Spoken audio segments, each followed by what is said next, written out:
It is a wet one out here today, but if I've learned anything from the United States Postal Service, rain, snow, sleet, or hail, we'll get it to you, but it'll be 2 weeks late and probably fucking broken. So we're going to do the video anyway. I got a couple new acquisitions I want to show you. Everything's moved out of the carport right now because I'm putting down a vapor barrier and some paving stone.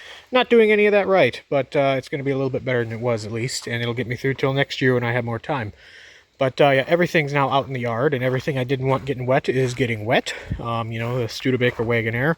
That leaked from the factory, so we got to be very careful with that one. And I moved the hearse further forward, and I'm starting to get all these paving stones out of here to move into the big carport. I have a little section there yet. This is kind of a pain in the ass to move just with the four-wheeler because, believe it or not, it's a little heavy. You might remember a couple months ago when I picked up this little red 59 Studebaker Lark that I acquired a couple more trucks and a bullet nose. Well, the other day we grabbed two of the trucks. So we'll start with this one here because I like it more. This is a 1961 Studebaker Champ, 3/4 ton, long bed step side, and it has the provision for a spare tire on this side, which is really cool. And it is the same campfire red as the Lark. That's why I bought this. I actually bought these as a package deal for 200 bucks. So $100 a piece, that's not a bad deal at all. Of course, it doesn't run. Motor's locked up. It also has a 259, same as the Lark. Both of them are locked up. This one's been soaking for a while. I got to check that again here soon. This truck, though, has a 4 on the floor. Which, well, it could be a 3-speed converted to the floor. I'm not sure. It's floor shift, not column shift. And the clutch actually works, which is neat. The floor is just completely gone on this side because there hasn't been glass in here for who knows how long. That side isn't all that terrible, though. So 50% isn't much to laugh at. At least I know what it's supposed to look like, so I can try to cobble this together. The cab mount, which is right there, kind of hanging in there yet on this one. Not so much when we get back to the other 61 here in a minute. I will... Yeah, this door doesn't close either. And just parts fall off. That's neat. See if I can pop the hood here. Might need to set the phone down for this because these Studebaker hoods, the hinges are a little funky on them. And the little rod that holds it up is bent. That's nice, but that's why the 2x6 just sits in the battery tray. So this is super complete, besides it's missing a distributor.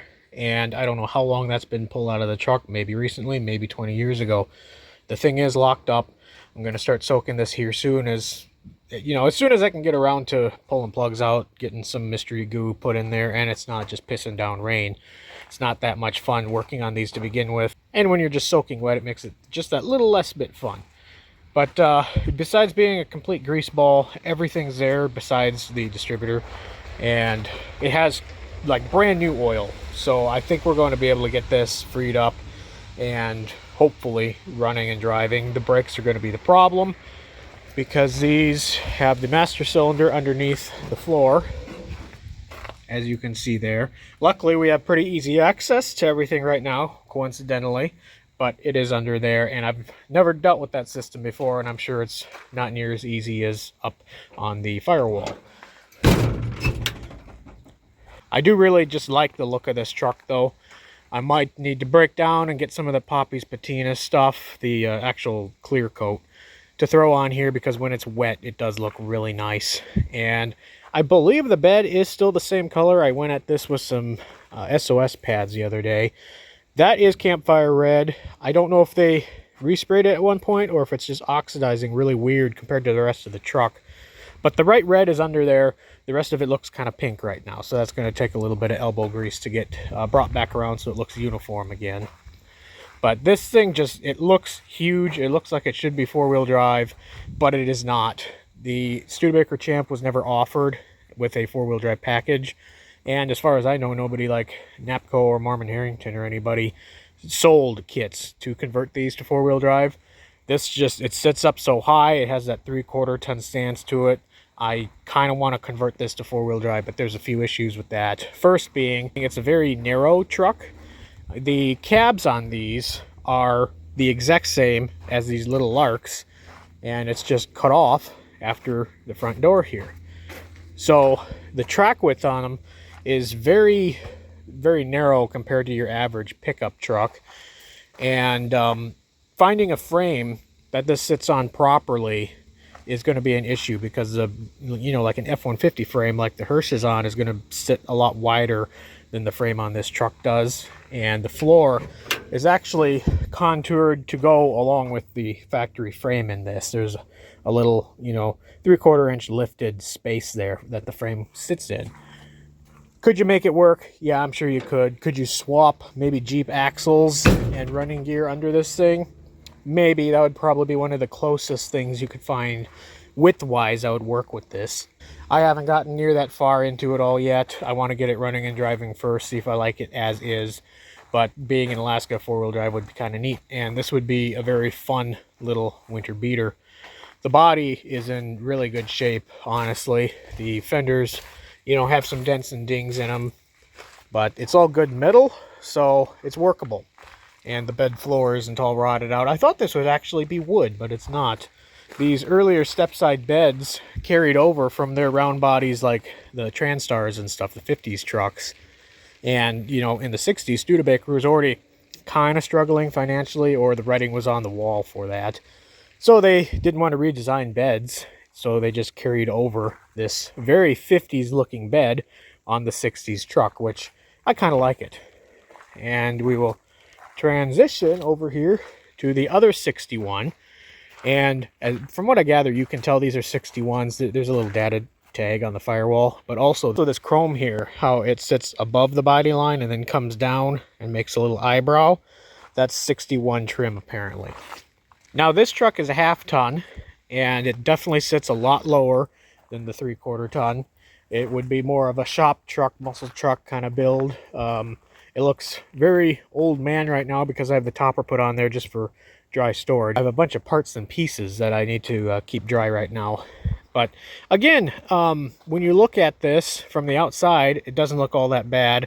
None of these ever have rockers just because of the way Studebaker designed their floor pan and rocker. You can just pack so much shit up in there that they're destined to rot out. There's really nothing you can do about that. If you find one of these in phenomenal shape that hasn't been restored before, fucking buy it, because you're not going to find another one. Inside here, this is the main drawback of this truck. Yeah, this is pretty bad.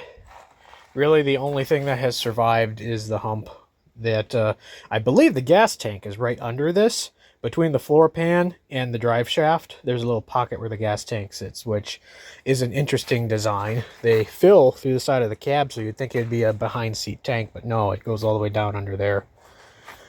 That's their trans tunnel, kind of there. Somebody torched it out at one point, and I don't exactly know what was going on with all that, but this truck sadly has a small block Chevy in it, and it too is locked up. But oh boy, I'll tell you what, I'm sure that'll hop a Coke can in a Wally World parking lot. Now, if you're an astute viewer, you may have noticed some sarcasm there. I am not a small block Chevy fan. You are used to working on Dodge products, International, Studebaker, Ford, and then you go to a Chevy. It's like, God damn it, why did they make it all so much more difficult to get to? Like these ram horn header manifold things that they have on here. Good luck getting to the plugs, especially in this truck. These were never meant to have a small block Chevy. And right over here by the battery tray is going to be a pain in the ass. And yeah, this is locked up. So usually I would just put a breaker bar on the crank bolt, try to wing it over by hand, free it up. Well, there's no crank bolt because this is an early 283. And I don't have a key for this truck, so say you want to bypass the ignition and just jump the solenoid to try to wing it over. Well, unlike everything else I've dealt with where the ignition solenoid is just on the inner fender or firewall, it's underneath the fucking truck on the starter. And it's just little things like that that I don't know why everybody worships these engines. We will hopefully get it going, though. The only other small block I've ever messed with was in a 70 Impala. That one, too, was seized when I got it, and it freed up with a little bit of time and attention. So hopefully same deal goes with this truck here. And it would just be nice to be able to move it around the yard under its own power, if nothing else. It does have a 4-speed in it, which is neat. At least it's not a turbo 350 or 400, because I've never had good luck with those. The clutch does not work at all, which is a problem we'll need to cross when we get to that bridge. But all said and done, The interior is pretty comparable to the other truck, minus there's just less floors here. This one, it looks like it was a radio delete, which is kind of cool. It has that Champ panel there where the radio would be. I do need to get a glove box door for the thing. Otherwise, pretty complete. I think, yeah, I need this pane of glass here. I need both panes of glass for the red truck. Luckily, the yard that I got all this stuff from, there's probably another 7, 8, up to 10 of these Champ pickups sitting out there. So getting parts like that isn't going to be all too difficult. And there's grills and stuff. I actually got this truck from a friend of mine, John, from one of the local car clubs here. He bought it just for the grill because it was a nice chrome grill, and he has a truck, same color and everything he's been fixing up. So he bought it for that, and then didn't want to like haul the truck off, take it to his property because it's kind of a piece of shit. You don't really want it taking up valuable space. So he was like, hey, cool, you want this truck?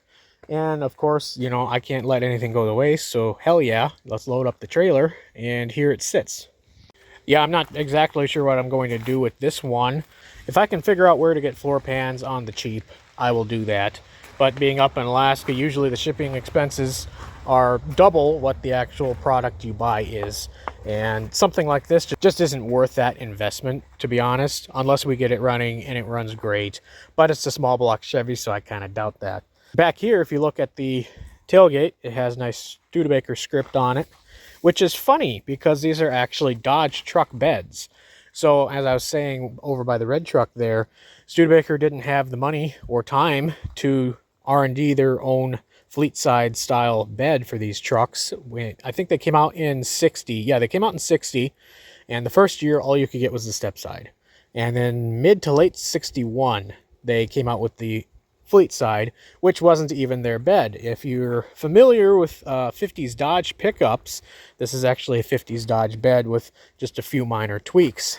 They were moving over to the swept line body style at the time, and I guess Studebaker made some sort of deal with them to buy the tooling. So all of these Champ pickups that were fleet sides had the Dodge bed, and you can see just how narrow these cabs are when you think about this was just a 50s Dodge truck pickup bed. And there's probably, I don't know, 3-4 inches on either side of the cab that this thing sticks out. Otherwise, you wouldn't notice just how narrow these are. But when you're looking at this fleet side, it's very noticeable. It's kind of goofy looking. It's kind of funny. It's why some people like them, really. So it's neat to have both box styles and a 1/2 ton and a 3/4 ton. This one I only paid $100 for because I bought it with the 59. That one I got for free, and the bullet nose I'm going to be dragging in I also got for free. The guy who owns the property is really nice guy. He wants to preserve a lot of this stuff and get them in the hands of people who will hopefully find the time to do them justice. Now what's funny is I named this truck before I even paid the guy for it. I would like you to meet Clifford the big red truck. And a lot of the things in the yard don't have names like that, but this just came to me as I was walking around the junkyard, and I was like, God damn, that's kind of funny. I think we should roll with that. But all things considered, I think dragging these two into the yard it wasn't a mistake. I think they were pretty good acquisitions. Will I get to them right away? Probably not. We are going to have 2 more revivals just sitting in the yard waiting for the channel, and it's kind of nice to stock up your own collection of that kind of thing so you don't need to go out, get the car, yada yada. They're just sitting right in your backyard. Same with the 59 Lark right here. I hope to get that running yet this fall because I'm really excited about that car still. Usually it's sitting nice and dry in the carport, but I'm doing the pavers and everything in there, so I had to put everything I cherish out into the weather, which kind of sucks. Also, we have over in the smaller carport here, the hearse is going into the big carport too. We're finally going to conquer body mounts and stuff for this, so look forward to that. And then over here in the smaller carport, which is slowly getting taller at least, this is all framed in now and a little bit more structurally sound, hopefully. We have the 49 Dodge Cornet, and I hope to get to this very shortly. I think the motor needs to come out. I've tried it every few months with the breaker bar, and it's just not going to wing over by hand, I don't think. So it needs to be disassembled, dingle ball hone, put back together, and hopefully that's it. The issue with that is I've never dealt with one of these fluid drive transmissions before. I don't know how you even remove all that from the car. So that's going to be a problem for a later date, but hopefully coming up very soon here, because this has been sitting in the yard for a year. I want to see it do something finally. So we have 4 revivals just sitting in the yard here waiting for their time to shine, and I hope that content fills a lot of the time throughout this coming winter, because honestly a lot of the stuff is going to just sit in the snowbird for another 7 months. But what I can store undercover, I will, and I'm hoping we can actually make some decent progress with some of these, because I kind of have the workspace to do it now between the 2 carports, and I may build a lean-to off of this carport yet. We'll see what kind of time we have. I don't know if you can notice some of the yellow leaves that are falling on things already around here. It won't be long, probably 2 weeks or so, and you're going to start to see active yellowing. And you know, winter's coming and all of that. Hopefully we still have another 2 months of usable time, if not 2.5, 3. But I don't want to be caught off guard, so I'm starting to think now how I want everything situated for plowing snow and what I want in the carport, because I plan to work on it and so on. So I just wanted to give you a little sneak peek at these projects. I'm going to do more in-depth videos on each of them as we do the revivals.